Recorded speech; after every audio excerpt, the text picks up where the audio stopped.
નમસ્કાર, આપ જોઈ રહ્યા છો નેશન પ્લસ ન્યૂઝ. હું છું આપની સાથે હેતલ ભગત. આમોદ તાલુકાના બોડકા ગામ પાસે આજે એક હૃદયદ્રાવક અકસ્માત સર્જાયો હતો, જેમાં ટ્રક અને એસટી બસ વચ્ચે થયેલી અકસ્માતમાં 4 થી 5 મુસાફરો લોહીલુહાણ થયા હતા. આમોદ તાલુકાના બોડકા ગામ પાસે આજે એક હૃદયદ્રાવક અકસ્માત સર્જાયો હતો, જેમાં ટ્રક અને એસટી બસ વચ્ચે થયેલી ટક્કરમાં 4 થી 5 મુસાફરો લોહીલુહાણ થયા હતા. આ ગમખ્વાર અકસ્માત પાછળનું કારણ ટ્રકનું ટાયર ફાટવું હોવાનું સામે આવ્યું છે.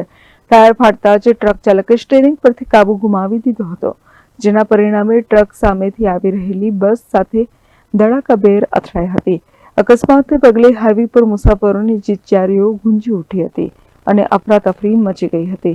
ઘટનાની જાણ થતાં જ 108 એમ્બ્યુલન્સની ટીમ તાત્કાલિક સ્થળ પર પહોંચી હતી અને ઈજાગ્રસ્તોને પ્રાથમિક સારવાર આપી આમોદ સામૂહિક આરોગ્ય કેન્દ્ર ખાતે ખસેડ્યા હતા. અત્રે રાહતની વાત એ છે કે તમામ ઈજાગ્રસ્તો હાલ ભયમુક્ત છે. અકસ્માતની ગંભીરતા જોતા સ્થાનિક ધારાસભ્ય દેવકિશોર સ્વામી પણ તાત્કાલિક ઘટના સ્થળે દોડી ગયા હતા. તેમણે હોસ્પિટલના તબીબો અને પોલીસ વહીવટીતંત્ર સાથે વાતચીત કરી ઈજાગ્રસ્તોને શ્રેષ્ઠ સારવાર મળે તે માટેની સૂચનાઓ આપી હતી.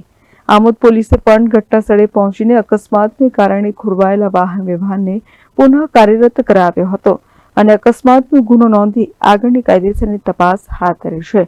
હાઈવે પર બનેલી આ ઘટનાએ ફરી એકવાર વાહનોની જાળવણી અને સુરક્ષા અંગે ચર્ચાઓ જગાવી છે. Sandeep Dikshit, Nation Plus News, Amod. સમાચારોના સતત અપડેટ મેળવવા માટે અમારી નેશન પ્લસ ન્યૂઝની યુટ્યુબ ચેનલને સબસ્ક્રાઇબ કરો, બેલ આઇકન દબાવો અને જોડાયેલા રહો ફેસબુક, ઇન્સ્ટાગ્રામ અને ટ્વિટર પર.